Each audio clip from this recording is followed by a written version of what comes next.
Mesdames, Messieurs, bonsoir. Bienvenue dans cette nouvelle édition de votre journal. On commence par les titres. Au Soudan, un semblant d'accalmie régnait ce mercredi à Khartoum en attendant la reprise du dialogue entre les militaires au pouvoir et les chefs de la contestation.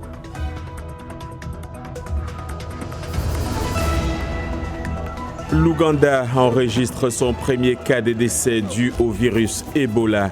Il s'agit d'un garçon de 5 ans qui était traité dans le pays.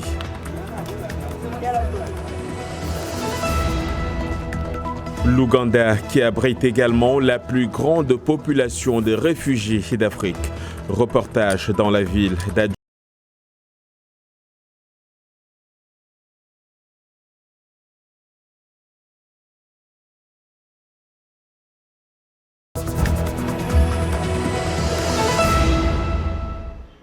Bonsoir à tous. La vie a timidement repris ce mercredi à Khartoum au lendemain de la décision de la contestation de mettre fin au mouvement de désobéissance civile. De nombreux habitants ont toutefois préféré rester chez eux malgré la réouverture de certains magasins, le fonctionnement des transports publics et l'appel de la contestation à reprendre le travail. Davantage avec Michel Joseph. Si beaucoup de Soudanais ont choisi de rester chez eux, malgré l'appel des chefs de la contestation, c'est surtout par crainte des militaires. En effet, il y a eu une forte présence des forces de sécurité à travers la capitale Khartoum. Avant la révolution, nous ne faisions face qu'à un seul problème, l'économie. Cependant, nous sommes maintenant confrontés à deux problèmes, l'économie et le manque de sécurité. Un représentant de la médiation éthiopienne a annoncé hier que les deux camps ont accepté de reprendre les négociations sans donner de date. Une information confirmée peu après par l'Alliance pour la libération et le changement, fer de lance de la contestation. Les pourparlers avec le Conseil de transition militaire ont été suspendus le 20 mai, chaque parti voulant diriger la future instance censée mener la transition pendant 3 ans. Pour le moment, la vie a repris à Khartoum, des camions ont recommencé à ramasser les ordures et des files ont été observées devant les banques et magasins de la capitale soudanaise. La banque n'a pas d'argent. Quand j'ai tendu mon chèque ce matin, ils m'ont dit qu'il n'y avait pas d'argent et qu'il fallait utiliser un guichet automatique. Comme l'a dit un habitant, si la désobéissance civile s'est arrêtée ce mardi, la vraie reprise des activités se fera dans quelques jours. Également dans l'actualité ce soir, quelques 200 personnes ont manifesté ce mercredi à Nairobi au Kenya contre le projet de construction de la première centrale à charbon d'Afrique de l'Est, à proximité de l'archipel de Lamu, à l'est du pays. Il s'agit d'une populaire destination touristique qui inclut un site inscrit au patrimoine mondial de l'UNESCO et une riche vie marine. Le projet de centrale existe depuis environ 6 ans et a rencontré une vive opposition de la part de militants et de communautés locales. Le tribunal national pour l'environnement doit rendre le 24 juin un jugement sur le futur de cette centrale. Au Mali, le bilan de la tuerie de dimanche dans un village d'Ogon proche de Bandiagara, dans le centre du pays, initialement estimé à une centaine de morts, s'établit finalement à 35 morts, dont 24 enfants. C'est ce qu'a annoncé le gouvernement malien dans un communiqué. Ce mercredi, par ailleurs, le gouvernement indique sans plus de précision que 6 personnes ont été interpellées suite à des contrôles de routine, dont 2 par la MINUSMA, la mission de l'ONU au Mali. À côté des conflits intercommunautaires, le Mali fait aussi face à la menace djihadiste. Salem Solomon s'est entretenu avec Corinne Dufka. Elle est directrice régionale pour l'Afrique de Human Rights Watch. Depuis 2015, le groupe djihadiste qui auparavant était basé au nord ont commencé de descendre envers le centre. Et ça a créé un effet d'aggraver la tension ethnique parce que le groupe islamiste ont visé leur recrutement envers le Peul ou le Fulani. Ils ont commencé d'attaquer et cibler certains membres de la communauté Dogon.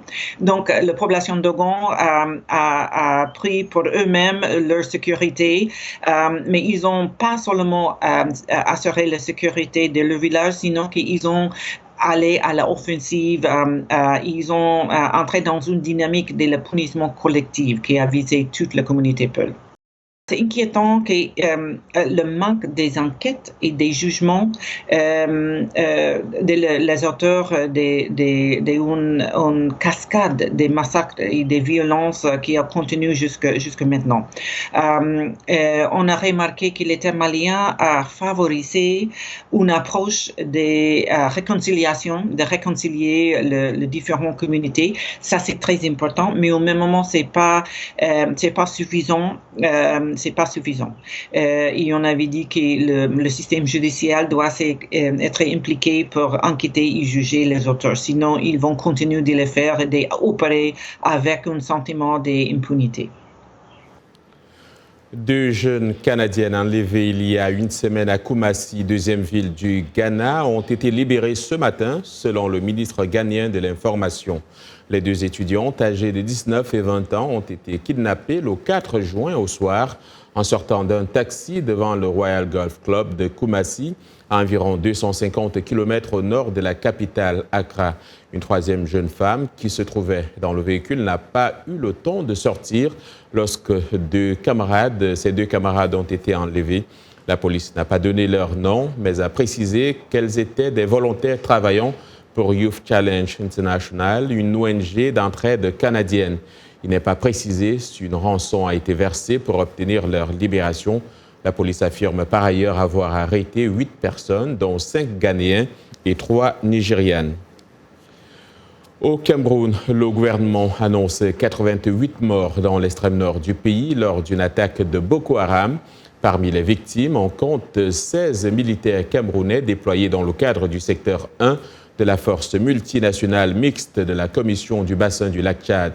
8 personnes civiles sont également comptées parmi les victimes de cette attaque attribuée à Boko Haram, selon un communiqué de Joseph Betty Assomo, ministre délégué à la présidence de la République chargé de la Défense. Le communiqué du ministre de la Défense précise que l'attaque a été menée par plus de 300 combattants de Boko Haram lourdement armés dans la nuit du 9 au lundi 10 juin 2019. 64 combattants de Boko Haram ont été neutralisés, 8 capturés, plusieurs autres blessés et en fuite. 3 embarcations détruites, mentionne le communiqué du ministre de la Défense. Au Nigeria voisin, le président Muhammadu Buhari a célébré ce mercredi à Abuja la journée de la démocratie et le début officiel de son second mandat à la tête du pays. C'était en présence de plusieurs chefs d'État du continent, notamment les leaders du Rwanda, de la Gambie, du Ghana, du Libéria et de la Namibie. Muhammadu Buhari, 76 ans, a prononcé un discours très attendu où il s'est engagé à consolider les succès réalisés pendant les 4 dernières années et à diversifier l'économie pour ne plus dépendre des ressources pétrolières seulement. Ebola s'est étendu à l'Ouganda et a tué un garçon de 5 ans. Il s'agit du premier cas dans ce pays depuis l'apparition de l'épidémie en RDC voisine où le jeune homme venait de se rendre avec sa famille dont 2 membres sont contaminés. Les précisions avec Irénée Herman Umbo. Le garçon testé positif pour Ebola hier à KCC est décédé la nuit passée dans l'unité de mise en quarantaine. C'est un enfant de 5 ans dont la maman est congolaise, le père est ougandais. C'est une famille qui vit en Ouganda, qui était venue en RDC au chevet du père de la maman. Et le père est décédé d'Ebola le 27 mai 2019. Donc la famille avait été listée comme contact. 2 membres de la famille du garçon qui avaient été placés en quarantaine avec des symptômes similaires au virus sont également atteints de cette maladie selon l'Organisation mondiale de la santé. Ensemble avec l'OMS, les autorités ougandaises disent mettre les bouchées doubles pour contenir la maladie tout en indiquant 3 cas confirmés. Le ministère de la Santé, l'OMS et ses agences ont envoyé une équipe d'intervention rapide à KCC afin d'aider les équipes sur le terrain à poursuivre leurs activités, notamment l'identification et la gestion des cas. Selon l'OMS, l'Ouganda a vacciné près de 4700 membres du personnel de santé avec un vaccin expérimental. Le pays a déjà connu des épidémies d'Ebola. La plus récente remonte à 2012. 200 personnes avaient trouvé la mort en 2000 au cours d'une épidémie dans le nord du pays. On ne quitte pas l'Ouganda. Le pays abrite la plus grande population de réfugiés d'Afrique. 1,5 million de personnes, les 2/3 ayant fui le conflit au Soudan du Sud. L'accord de paix de l'année dernière a fait naître l'espoir pour certains Sud-Soudanais impatients de retourner chez eux. Mais la paix fragile décourage encore de nombreuses personnes qui hésitent à quitter les camps de réfugiés ougandais. De la ville d'Adjumani, en Ouganda, voici le reportage de Halima à Toumani, dans le pays. Le récit est d'Arzuma Compaoré. James Gwemawer retrouve d'autres personnes âgées, originaires du Soudan du Sud, pour un jeu de société dans le camp de réfugiés de Mahaji, en Ouganda. Cela fait 6 ans qu'il est arrivé ici, après avoir perdu son bétail lors des combats au Soudan du Sud. Avant d'y retourner, je dois d'abord assister à la réinstallation de mon peuple chez moi, sans guerre ni conflit tribal. Mais là, les choses sont toujours mauvaises, je ne peux pas partir. Madeleine Moria, 63 ans, espère retourner au Soudan du Sud d'une manière ou d'une autre. Mon mari est décédé et a été enterré au Soudan du Sud. Mes autres enfants sont enterrés là-bas. Quand je meurs, je veux être enterré à côté d'eux. Il y a plus de 800 000 réfugiés sud-soudanais dans des camps en Ouganda, soit 4 fois plus qu'en 2016. Pour le ministre d'État ougandais chargé des réfugiés, c'est un défi majeur. Et lorsque le Soudan du Sud s'est effondré, nous avons accueilli des réfugiés dépassant des millions de personnes et notre système a été submergé. En mai, l'Ouganda et l'Agence des Nations Unies pour les réfugiés ont lancé un appel pour un financement de 927 millions de dollars afin de répondre aux besoins des réfugiés jusqu'en 2020. Selon l'Agence des Nations Unies pour les réfugiés, les donateurs ne voient plus la situation comme une urgence. Nous manquons vraiment du nécessaire en termes d'accès aux services de base. Pour le moment, les réfugiés sud-soudanais en Ouganda doivent se débrouiller avec les services de base et attendent le jour où ils pourront rentrer chez eux en toute sécurité. Des violents affrontements ont opposé ce mercredi à Hong Kong des policiers tentant d'empêcher des manifestants de faire irruption dans le Parlement de la ville où des dizaines de milliers de protestataires dénonçaient un projet du gouvernement d'autoriser les extraditions vers la Chine. Les autorités ont annoncé le report de l'examen du projet de loi controversé alors que des milliers de manifestants bloquaient plusieurs artères principales au cœur de la ville. Le président du Conseil législatif a déclaré dans un communiqué que la réunion durant laquelle les députés devaient examiner le texte en deuxième lecture aurait lieu à une date ultérieure. Et puis la défense antiaérienne syrienne a abattu dans la nuit de mardi à mercredi des missiles israéliens dans le sud de la Syrie. C'est ce qu'indiquent les médias d'État et l'Observatoire syrien des droits humains, faisant état de frappes ayant visé des positions du Hezbollah libanais. L'attaque a visé le secteur de Tal al-Hara dans la province de Dera, situé non loin du plateau du Golan, en partie occupé et annexé par Israël, a indiqué Sana. L'agence officielle syrienne précise que les dommages se limitent à des dégâts matériels et qu'il n'y a pas eu de pertes en vies humaines.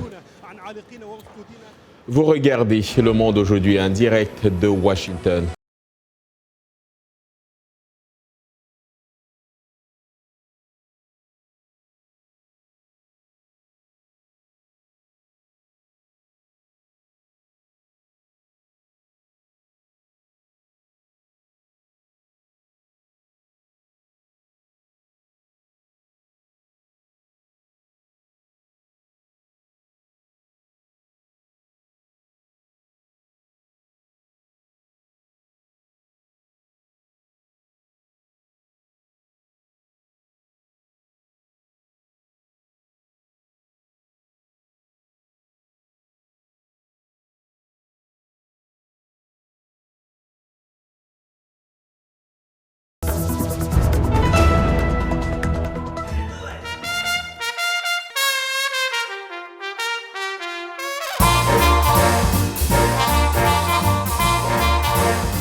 Le monde aujourd'hui sur VOA Afrique. Voici les titres que nous allons développer dans les prochaines minutes.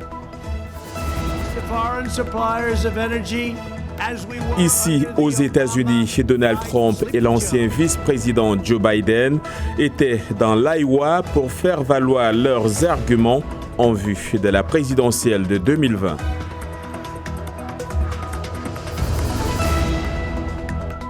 Le cannabis, un business en plein essor sur le continent. En Afrique du Sud, sa consommation a été légalisée depuis 1 an. Nous irons à Durban pour une exposition 100% cannabis. Et puis, en sport, l'Afrique tient sa première victoire à la Coupe du monde féminine de football. Le Nigeria a battu la Corée du Sud.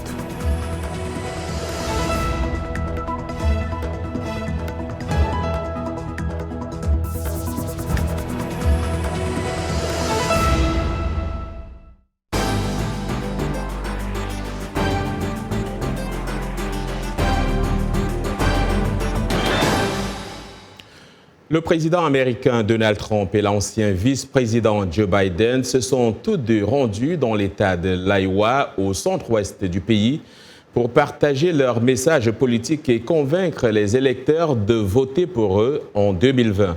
Trump et Biden ne cessent de s'envoyer des pics depuis que Biden a annoncé sa candidature à l'élection présidentielle de l'an prochain. Trump décrit le favori démocrate comme étant une personne manquant d'énergie et Biden critique le style agressif de Donald Trump.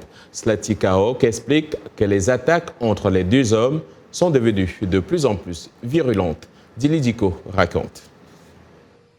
Lors de son rassemblement dans l'Iowa, Trump avait clairement à l'esprit l'élection présidentielle de 2020. Le président républicain, qui devrait être candidat à sa succession, a saisi toutes les occasions pour saper le bilan de l'administration Obama et railler l'ancien vice-président Biden.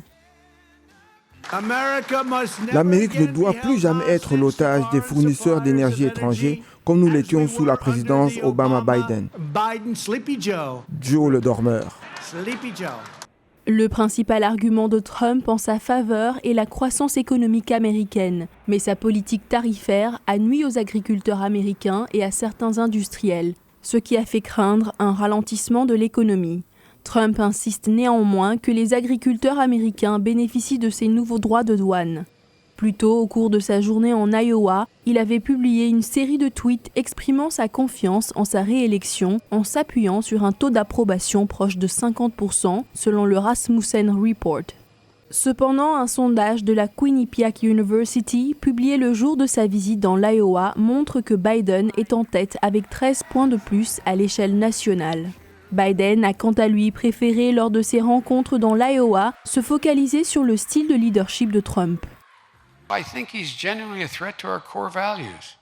Je pense qu'il menace véritablement nos valeurs fondamentales et également notre place sur l'échiquier mondial. Lors des cérémonies du jour J, j'étais extrêmement surpris de voir qu'il était en train de tweeter des attaques contre tout le monde, du maire de Londres à l'actrice Bette Midler. Joe Biden en a également profité pour contredire les affirmations de Trump sur les nouveaux droits de douane. Pour le moment, Trump et Biden sont les favoris de leurs partis respectifs dans la course à la présidence. Mais les élections de 2020 sont encore loin et les résultats de 2016 ont montré que les surprises de dernière minute ne peuvent être exclues. Et puis le fils aîné du président Donald Trump est arrivé au Sénat américain ce mercredi matin pour une nouvelle audition en affirmant qu'il maintenait ses témoignages précédents dans le cadre d'une enquête parlementaire sur l'ingérence russe dans la présidentielle, celle-là de 2016. Rien à corriger, a lancé Donald Trump Jr., 41 ans, à son arrivée pour une audition à huis clos devant la commission du renseignement. Farouche défenseur du président, fervent utilisateur comme son père de Twitter, où il manie aussi l'ironie, Donald Jr. gère les affaires familiales à la tête de la Trump Organization. Il avait déjà été entendu pendant de longues heures par différentes commissions sénatoriales en 2017. La décision de la Chine de cesser d'accepter des ordures étrangères pour le recyclage a forcé les États-Unis à repenser leur système de recyclage. Yumo s'est rendu dans l'un des dépotoirs d'ordures en Virginie. Voici son reportage relaté par Lionel Gaïma. Dans ce centre de recyclage de déchets, 40% des ordures en papier, plastique et autres matériaux usés étaient habituellement conduits en Chine. Mais maintenant que les Chinois ont cessé de prendre des déchets provenant d'autres pays, ces objets recyclés ont d'autres destinations, l'Indonésie et le Vietnam. Toutefois, un problème se pose. Ce ne sont pas tous les pays qui peuvent prendre autant de déchets que la Chine. Pendant des décennies, les États-Unis envoyaient environ un tiers de leurs matériaux recyclés en Chine. En 2017, ce fut autour de 280 millions de tonnes, selon the Institute for Scrap Recycling Industries. Mais en 2018, la Chine a interdit l'importation des matières plastiques, du papier mixte et d'autres matières recyclables. En avril dernier, Beijing a réaffirmé son engagement à réduire des importations de déchets solides à zéro d'ici 2020, entraînant une baisse du prix de matières recyclables. Sur le papier, je paie $19. Je paie les gens pour les ramasser pour moi. Dans le passé, le recyclage était une activité lucrative avec la croissance économique rapide de la Chine, augmentant la demande chinoise de la ferraille. Désormais, Pékin dit justifier son interdiction de ces objets recyclés provenant d'autres pays par des soucis environnementaux. La politique porte ostensiblement sur l'environnement, mais en réalité, il s'agit de développement industriel. C'est un effort pour forcer les recycleurs et consommateurs de la Chine à s'approvisionner uniquement avec des sources domestiques. La Chine accepte toujours les transferts de certains types de déchets solides comme le carton. Mais elle a fixé le seuil de contamination à 0,5%, le taux que l'industrie locale ne peut pas satisfaire. Et Yacouba nous a rejoint pour parler de sport et surtout, Yacouba, de cette victoire de l'Afrique à la Coupe du Monde de football féminine France 2019. Bonsoir. Bonsoir John et bonsoir à vous, amis sportifs. Vous le disiez si bien, nous commençons donc avec le Mondial féminin France 2019. Le Nigeria s'est relancé, les Super Falcons ont remporté leur deuxième match face à la Corée du Sud, victoire 2-0. Do Young Kim a permis aux Nigérianes d'ouvrir le score en première période en marquant contre son camp. En deuxième partie, eh bien, la Corée du Sud a cru un instant avoir écoulé au score grâce à une frappe victorieuse de Yeon-min Lee, mais le but a été refusé pour cause de hors-jeu. Et ce sont bien les Nigérianes qui ont finalement réussi à asseoir leur emprise grâce à un beau but d'Assisa Oshoala. Avec cette victoire, la meilleure nation africaine respire un peu mieux. Malgré sa défaite inaugurale face à la Norvège 3-0, avec 3 points, elle peut encore espérer se qualifier pour les huitièmes de finale. Et prochaine sortie pour les Nigérianes, lundi face au pays hôte, la France. Football toujours, mais cette fois-ci chez les hommes. Le sélectionneur des Lions de la Teranga a tranché. Aliou Cissé a pris les 23 joueurs qui, selon lui, portent le costume de favori. Ils étaient au départ 25 avant le dernier match amical joué, remporté 7-0 face à Merci. Les deux derniers noms supprimés de la liste par le technicien sénégalais sont Sidi Sarr, milieu de terrain de Châteauroux, et l'attaquant de Nantes prêté à Nancy, Santi Ngom. C'est avec cette liste définitive qu'Aliou Cissé va continuer les préparatifs dans la ville d'Alicante en Espagne. Le Sénégal croisera un match amical le Nigeria le 16 juin. Les Lions de la Teranga sont annoncés comme favoris à cette CAN Égypte 2019 et ils affichent clairement leur ambition, comme le dit l'attaquant sénégalais de Rennes, Mbagnan. Très clairement, l'objectif, c'est de la remporter parce qu'on a un groupe, on a les joueurs et là, une génération aussi pour pouvoir la remporter. Maintenant, on sait que ça va pas être facile. Il va y avoir des équipes qui vont vouloir aussi la gagner. Maintenant, ça sera à nous de mettre les bons ingrédients pour pouvoir réaliser quelque chose que le pays attend depuis, comme Rami le disait, depuis maintenant bien longtemps. Et puis, cette triste nouvelle en cyclisme, Chris Froome doit renoncer au Tour de France. Le Britannique souffre de plusieurs fractures au fémur et au coude droit ainsi qu'aux côtes. Froome a chuté en milieu de journée lors de la reconnaissance du parcours des 26 km du contre-la-montre du Dauphiné en France. Il a été déséquilibré par une rafale de vent alors qu'il se mouchait et a percuté un muret. Le quadruple vainqueur du Tour de France est forfait donc pour la grande boucle. À 34 ans, il est sous contrat avec son équipe jusqu'à fin 2020. À demain. Merci Yacouba. Une substance qui est certainement interdite pour les sportifs en compétition Près d'un an depuis que la justice sud-africaine a légalisé la consommation de cannabis, le business très lucratif de la marijuana est désormais légal. L'industrie du cannabis est en plein essor. Ce juteux marché connaît une forte croissance en Afrique, comme a pu le constater Asma Botmi-Clark à la Cannabis Expo de Durban. Une bière infusée au cannabis, un canna cocktail ou encore un simple canna café, il y en a pour tous les goûts à l'expo du cannabis. On peut sentir le goût, mais l'odeur est peut-être plus reconnaissable que le goût. C'est une expérience différente. Une première à Durban. Cette expo rassemble les acteurs économiques et aspirants entrepreneurs dans le marché prometteur du cannabis. Un phénomène accéléré par la légalisation de l'usage médical et récréatif de la marijuana en Afrique du Sud. Et à moins d'un an, cette législation a ouvert la porte à une myriade de possibilités. Il y a une vraie opportunité pour le continent de devenir le fournisseur mondial en demande de cannabis et en produits dérivés du cannabis. Cela vaut des milliards et les gens commencent à s'en rendre compte. C'est aussi pour cela qu'on voit de grandes entreprises pharmaceutiques de cannabis médical s'intéresser à l'Afrique en ce moment. Les perspectives de faire du profit avec le cannabis sont si alléchantes qu'elles n'ont pas échappé aux agriculteurs. L'Afrique du Sud est le pays qui a le plus de jours ensoleillés au monde. En Afrique du Sud, nous sommes capables de produire 3 récoltes consécutives de cannabis par année. Et nous avons des millions d'hectares de terre qui ne demandent qu'à être cultivés avec du cannabis. Cela nous permettrait de construire les logements dont nous avons besoin, de produire la nourriture dont nous avons besoin et de mener l'Afrique du Sud vers un futur prospère. D'ici 2023, 9 pays africains pourraient légaliser la production et la consommation du cannabis, soit un marché de près de 7 milliards de dollars. Et c'est la fin de ce journal. Merci à toute l'équipe qui l'a préparé et à vous de l'avoir suivi. Demain est un autre jour. Excellente soirée à toutes